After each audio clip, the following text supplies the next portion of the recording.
2007년 스마트폰이 처음 등장했을 때 사람들은 그것을 단순히 새로운 전화기라고 생각했습니다. 하지만 스마트폰은 전화기가 아니었습니다. 전화기, 컴퓨터, 녹음기, 카메라, 지도, 수첩, 음악 플레이어, 은행, 신문, 방송국까지 하나의 손바닥 안으로 끌어들인 일종의 문명의 통합장치였습니다. 그런데 지금 스마트폰보다 더 큰 통합이 시작되고 있습니다. 그것은 기기의 통합이 아닙니다. 바로 인간 기능의 통합입니다. 스마트폰은 외부 기기를 통합했습니다. 그러나 인공지능은 인간의 기억, 판단, 언어, 이 창작을 통합하고 있습니다. 오늘 이 차이가 얼마나 거대한 문명적 변화인지 이야기를 해보겠습니다. 스마트폰 혁명의 의미는 단순히 휴대전화가 좋아졌다가 아닙니다. 이전까지 우리는 여러 개의 기기를 따로 가지고 다녔습니다. 사진을 찍으려면 카메라가 필요했고, 또 음악을 들으려면 mp3 플레이어가 필요했습니다. 또 어디 여행을 하거나 길을 찾으려면 지도나 내비게이션이 필요했고, 메모를 하려면 수첩이 필요했습니다.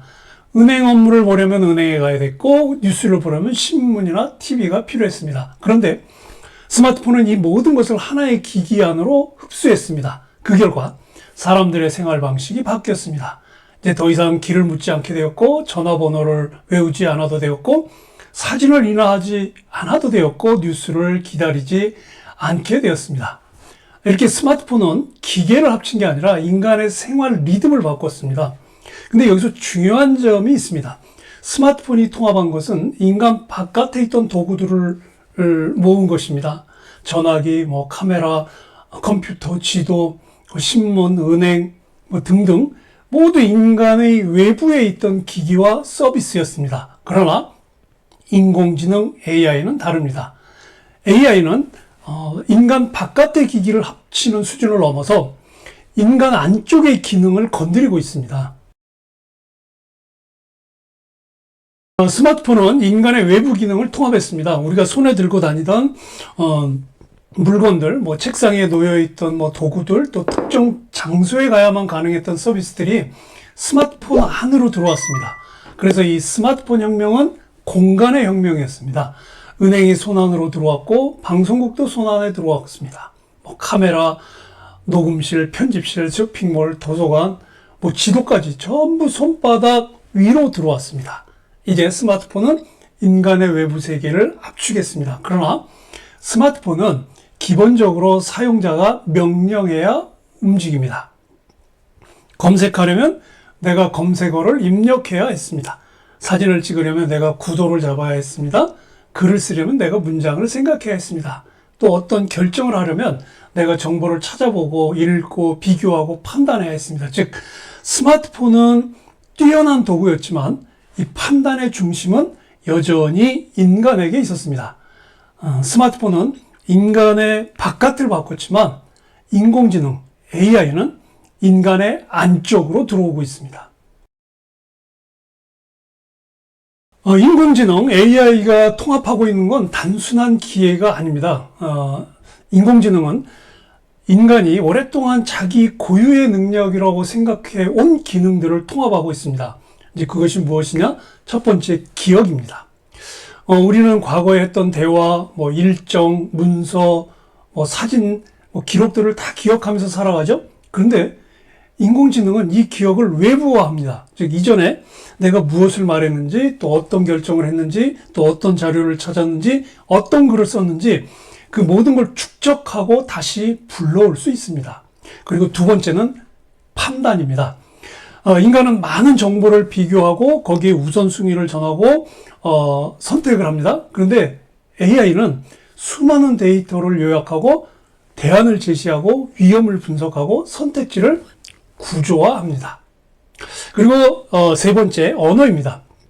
인간은 말을 하고 쓰고 번역하고 또 상대방을 설득하기도 합니다. 그런데 인공지능은 글을 쓰고 문장을 다듬고 번역하고 대본을 만들고 논문 초안도 작성하고 광고회사의 홍보 카피까지, 홍보 문구까지 만들어냅니다.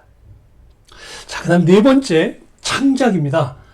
그림, 음악, 영상, 디자인, 기획, 스토리, 캐릭터, 브랜드 컨셉까지 인공지능은 인간의 상상력을 도와주고 때로는 앞서서 제안하기도 합니다. 근데 이것은 단순히 편리한 도구가 아닙니다. 인공지능은 인간의 기억이나 판단, 또 언어 창작을 하나의 시스템으로 연결을 하고 있습니다. 그래서 AI 혁명은, 인공지능 혁명은 스마트폰 혁명보다 더 깊습니다. 스마트폰은 인간의 손을 확장했습니다. 그러나 인공지능은 인간의 사고를 확장하고 있습니다.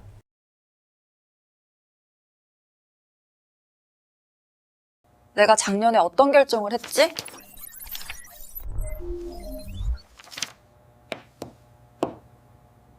인공지능 시대에 가장 먼저 바뀌는 것은 기억입니다.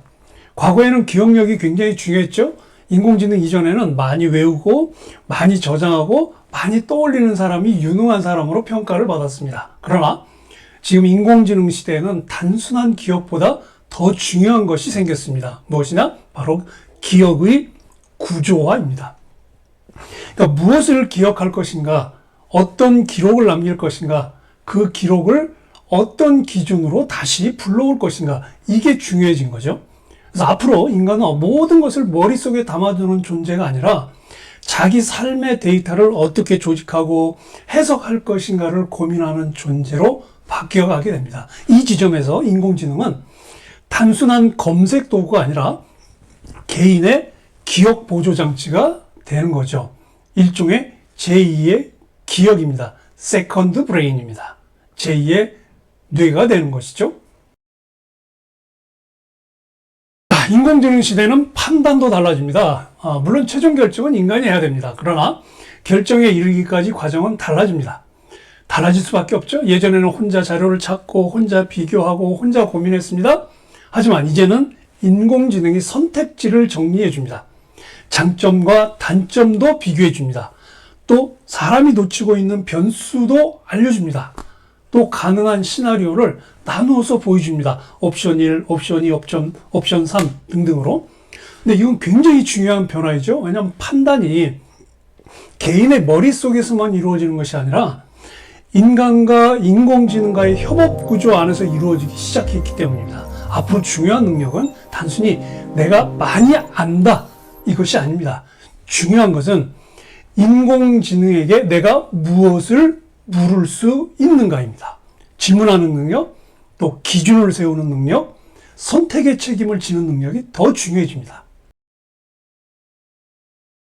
자, 그렇다면 인공지능이 기억, 판단, 언어, 창작을 통합하는 시대에 인간은 그럼 뭘 지켜야 할까요? 첫 번째, 질문하는 능력입니다. 인공지능은 질문에 따라서 움직입니다. 사람이 어떻게 질문하냐에 따라서 움직이는데, 사용자인 사람이 질문이 얕으면 인공지능의 답변도 얕아질 수밖에 없습니다. 그래서 그 인공지능은 그 사용자의 수준에 맞춰간다고 하죠. 그러니까 질문이 깊으면 인공지능은 인간의 사고를 더 깊게 확장할 수 있습니다. 그 다음 두 번째, 기준을 세우는 능력입니다. 자, 무엇이 옳은가? 무엇이 중요한가? 또 무엇을 선택하고 무엇을 포기할 것인가? 인공지능은 정보를 줄 수 있지만 그 기준, 특히 삶의 기준은 사람이 세워야 합니다. 그 다음에 세 번째는 책임지는 능력입니다. 인공지능이 제안했다고 해서 인간의 책임이 사라지는 것은 아닙니다. 마지막 선택은 인간이 해야 되고 그 결과도 인간이 감당해야 하는 것이죠. 네 번째는 방향을 정하는 능력입니다. 인공지능은 빠르게 움직입니다. 수많은 데이터를 수초 안에 다 읽어내죠. 하지만 어디로 가야 하는지는 사람이 정해야 합니다. 여기서 저는 이 동양지능이라는 개념을 제시를 합니다. 물론 이 동양지능이라는 이 개념은 공식적으로 그 개념화된 게 아닙니다. 제가 처음으로 쓰는 거기 때문에. 자, 서양의 인공지능이 이 계산과 예측의 지능이라면 동양지능은 관계, 그 다음에 시기, 때죠, 조화, 변화, 이 네 개의 지능을 말합니다. 이건 제가 운명 경영에서도 많이 말씀을 드렸는데요. 앞으로 차차 이 관계, 시기, 조화, 변화의 동양지능에 대해서 더 자세하게 말씀을 드릴 겁니다. 자, 인공지능 시대에 인간에게 필요한 것은 단순한 정보 처리 능력이 아닙니다. 언제 움직일 것이냐, 또 무엇과 연결할 것이냐, 네트워킹이죠. 또 어떤 흐름을 읽을 것이냐, 그리고 어디서 멈추고 어디서 전환할 것이냐, 이런 판단이 중요한 것인데 바로 이것이 동양지능이기죠. 스마트폰은 기기를 통합했습니다. 그런데 인공지능은 인간의 기능을 통합하고 있습니다. 사람이 가지고 있는 기억, 판단, 그다음에 언어, 창작, 이 네 가지가 인공지능과 연결이 되면서 인간은 이전에 다른 방식으로 생각하고 또 결정하고 표현하게 될 겁니다. 그래서 인공지능은 단순한 디지털 기술이 아닙니다. 인공지능은 인간이 자기 자신을 다시 정의하게 만드는 엄청난 큰 문명적 사건입니다. 스마트폰 다음은 기계가 아닙니다. 스마트폰 다음은 인간입니다. 이제 질문은 이것입니다. 인공지능이 인간의 기능을 통합하는 시대에 우리는 어떤 인간으로 남을 것인가? 그리고 어떤 인간으로 진화할 것인가?